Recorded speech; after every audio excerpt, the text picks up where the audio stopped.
बिस्मिल्लाहिर्रहमानिर्रहीम। अज़ीज़ तलबा अस्सलामु अलैकुम। आज के सबक में हम पढ़ने जा रहे हैं एक मज़मून जिसका उन्वान है आबे ज़मज़म। तो आइए आज के सबक का आगाज़ करते हैं। अज़ीज़ तलबा, आपको ये वीडियो पसंद आए और इन्फॉर्मेटिव लगे तो वीडियो को लाइक और चैनल को सब्सक्राइब ज़रूर कीजिएगा ताकि हर नई आने वाली वीडियो आप तक बआसानी पहुंच सके।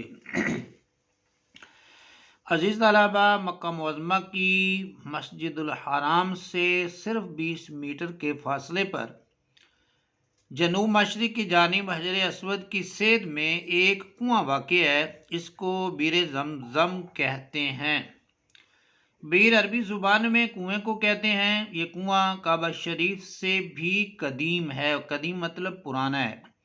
और इसकी गहराई के बारे में पहले क़यास था कि 140 फुट है, लेकिन हालिया पैमाइश पर ये 207 फुट गहरा पाया गया है। मुमकिन है पानी की मुसलसल नकासी की वजह से ये नीचा हो गया हो। मुसलमानों के नज़दीक इसका पानी मुतबर्रिक है, पाक है, बरकत वाला है। नबी अकरम ख़ातमुन नबिय्यीन सल्लल्लाहु अलैहि व अला आलिहि व अस्हाबिहि वसल्लम ने इसे हमेशा किबला रू और खड़े होकर पिया और एक खुसूसी दुआ फरमाई। दुआ क्या है अजीज़ तलबा? दुआ है कि अल्लाह, मैं तुझसे सवाल करता हूँ एक ऐसे इल्म का जो फ़ायदा देने वाला हो और ऐसे रिज़्क का जो मुझे खुले दिल से अता किया जाए और मुझे तमाम बीमारियों से शिफा मरहमत फरमा, यानी कि इनायत फरमा, शिफा दे मुझे।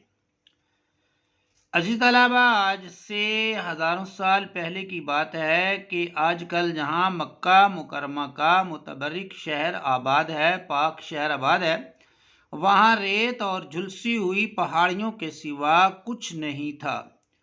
दूर दूर तक किसी जानदार का नामो निशान तक न था।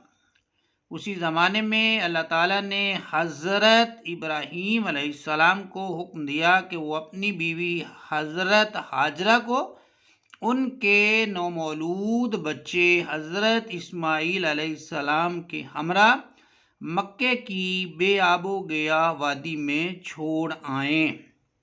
बेआब मतलब वहाँ पानी भी नहीं था और गया और सब्ज़ा भी नहीं था। उस वादी में पानी और सब्ज़ा नहीं था।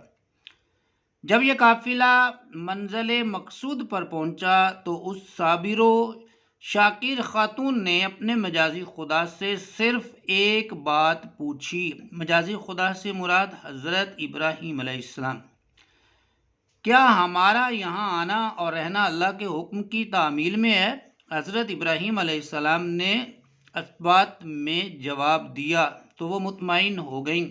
असबात मतलब कि हज़रत इब्राहीम अलैहिस्सलाम ने हाँ में जवाब दिया तो जो है हज़रत हाजरा अलैहिस्सलाम जो हैं वो मुतमईन हो गई कि अब उनके लिए परेशानी की कोई बात नहीं है, क्योंकि जो उनको वहाँ लाया है वही उनकी खबरगिरी भी करेगा, उनकी वो खबर भी रखेगा जो उनको जो है वो वहाँ लाया है।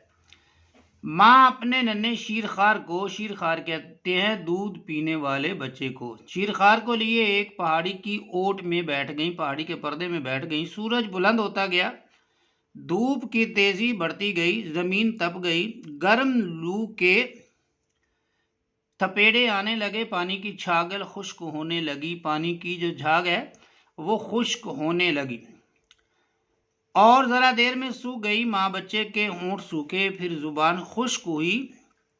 माँ घबराई, नन्हा सिसकने लगा, माँ के होश उड़ गए, माँ जो है वो परेशान हो गई, अपनी प्यास भूल गई। बच्चे की हालत देखकर तड़पी, इधर उधर देखा, रेत के सिवा कुछ नजर न आया।